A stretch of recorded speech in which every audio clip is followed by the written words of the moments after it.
বিভাগের বিভিন্ন দুর্বলতাকে কাজে লাগিয়ে একাডেমিক, পারিবারিক, ফাইন্যান্সিয়াল সকল বিষয়কে কাজে লাগিয়ে অনেক শিক্ষার্থীকে সে বিগত 14-15 বছর ধরে যৌন হয়রানি করে আসছে।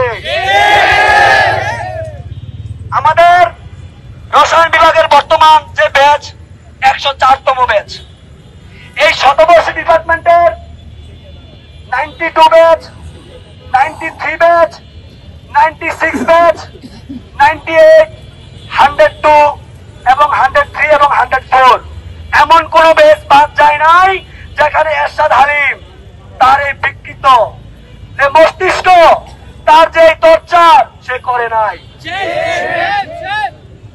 ওদের স্বপ্ন পূরণে পাশে থাকতে পেরে আমরা গর্বিত। অনেক অনেক প্রমাণ, অডিও ভিডিও আমাদের কাছে এভিডেন্স আছে। আমরা আমাদের যে নিউজ মিডিয়া, আমাদের বিশ্ববিদ্যালয় প্রশাসন, আমরা হচ্ছে আমাদের আইন এই যে কি বলে পুলিশ প্রশাসন, প্রত্যেকের কাছে আমাদের এই প্রমাণাদি আমরা হচ্ছে দিয়েছি এবং প্রোভাইড করেছি। তার ওই ধারাবাহিকতায় এই নরপিশাচ, এই কুলাঙ্গার, এই রসায়ন বিভাগের কলঙ্ক এরশাদ হালিমকে পুলিশ গ্রেফতার করেছে। কিন্তু আমরা এখানে ক্ষান্ত থাকবো না। আমরা জানি একটা কথা প্রচলিত আছে, ঢাকা বিশ্ববিদ্যালয়ের শিক্ষকদের কোনো অপরাধ হয় না, তারা অপরাধ করলে বারবার পার পেয়ে যায়। বিভিন্ন অসহায়ত্ব, প্রতিকূলতা সবকিছু কাটিয়ে আমরা যখন এই কুলাঙ্গারকে আইনের হাতে তুলে দিয়েছি, তখনও আমরা শঙ্কিত যে আদৌ তার বিচার হবে কিনা। বিশ্ববিদ্যালয় প্রশাসন কি তার বিচার করবে? বিশ্ববিদ্যালয় প্রশাসন কি তার বিরুদ্ধে স্টেপ নিবে?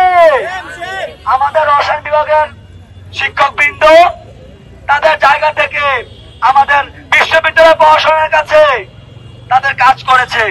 আমরা চাই এই অধ্যাপক নামে যে কুলাঙ্গার, এই এরশাদ হালিমের সর্বোচ্চ শাস্তি হোক। তার শাস্তি শুধু তাকে চাকরি থেকে বহিষ্কার নয়, তার শাস্তি হতে হবে বাংলাদেশ আইন অনুযায়ী সর্বোচ্চ শাস্তি।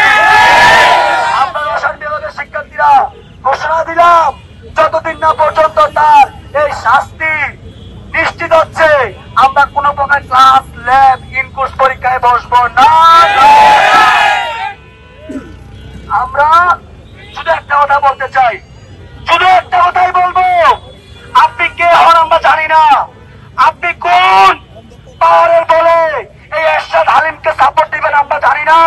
শুধু একটা কথাই বলবো, আপনারা ইতিহাস থেকে শিক্ষা নেন যে স্টুডেন্টদের উপরে কোনো পাওয়ার নাই। মনে রাখবেন, বাধা দিলে প্রাপ্য লড়াই, এ লড়াইয়ে জিততে হবে। আর একমাত্র রসায়ন বিভাগ ঢাকা বিশ্ববিদ্যালয় জিতবে ইনশাআল্লাহ।